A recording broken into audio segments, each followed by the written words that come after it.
শাহজালাল বিজ্ঞান ও প্রযুক্তি বিশ্ববিদ্যালয়ে 2016-17 শিক্ষাবর্ষের ভর্তি ফর্মের দাম আবারও বাড়ানো হয়েছে। এর প্রতিবাদে আন্দোলনে নেমেছে শিক্ষার্থীরা। রোববার ক্যাম্পাসে মানববন্ধন, বিক্ষোভ মিছিল ও প্রশাসনিক ভবনের সামনে অবস্থান কর্মসূচি পালন করে তারা। এসব কর্মসূচি থেকে বর্ধিত ফি প্রত্যাহার না করা পর্যন্ত লাগাতার আন্দোলন চালিয়ে যাওয়ার হুঁশিয়ারি দেওয়া হয়। তবে উপাচার্য বলছেন, আন্দোলনের নামে কেউ ক্যাম্পাস অস্থিতিশীল করতে চাইলে কঠোর হবে প্রশাসন। রিপোর্ট করেছেন আব্দুল আহাদ।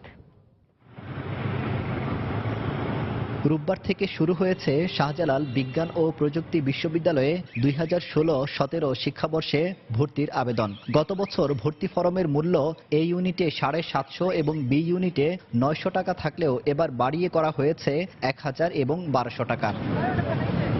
ভর্তি ফরমের মূল্য বেড়ে যাওয়ায় গরিব শিক্ষার্থীরা অর্থের অভাবে পরীক্ষা থেকে বঞ্চিত হবে দাবি করে মূল্য প্রত্যাহার করতে আন্দোলনে নামেন সাধারণ শিক্ষার্থীরা। রোববার সকালে ক্যাম্পাসে মানববন্ধন, বিক্ষোভ মিছিল ও প্রশাসনিক ভবনের সামনে 2 ঘণ্টা অবস্থান কর্মসূচি পালন করেন।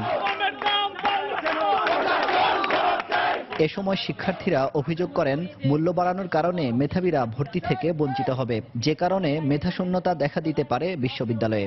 শিক্ষা সবার অধিকার, কিন্তু আমাদের ইউনিভার্সিটি প্রশাসন যে কাজগুলো করতেছে, এটা তো শিক্ষা হচ্ছে একটা উচ্চবিত্ত শ্রেণীর জন্য হয়ে যাচ্ছে। 2018 সেশনের তুলনায় এই সেশনে আমাদের দ্বিগুণ পরিমাণ ক্রেডিট ফি, সেমিস্টার ফি, সব ধরনের খরচ বৃদ্ধি পাচ্ছে। এটা আসলে কখনোই কাম্য নয়, আমরা কোনোভাবেই কাম্য করি না এবং এটা না কমা পর্যন্ত আমরা এখানে অবস্থান গ্রহণ করব।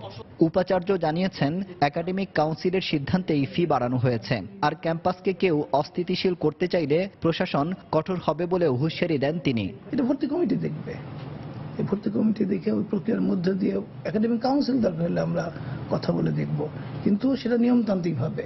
এটাকে অনিয়মতান্ত্রিক বা এটাকে অস্থিতিশীল করার কোনো সুযোগ কিন্তু নাই। তবে আন্দোলনের মুখপাত্র বলেন, বর্ধিত ফি প্রত্যাহারের আগ পর্যন্ত লাগাতার বিক্ষোভ চালিয়ে যাবেন তারা। যদি দাবি না মানা হয়, আমরা স্বতঃস্ফূর্তভাবে ক্লাস পরীক্ষা বর্জনের ঘোষণা দিব। গণস্বাক্ষর কর্মসূচি, মিছিল, বিক্ষোভ মিছিল, অবস্থান কর্মসূচি এগুলো চলবে।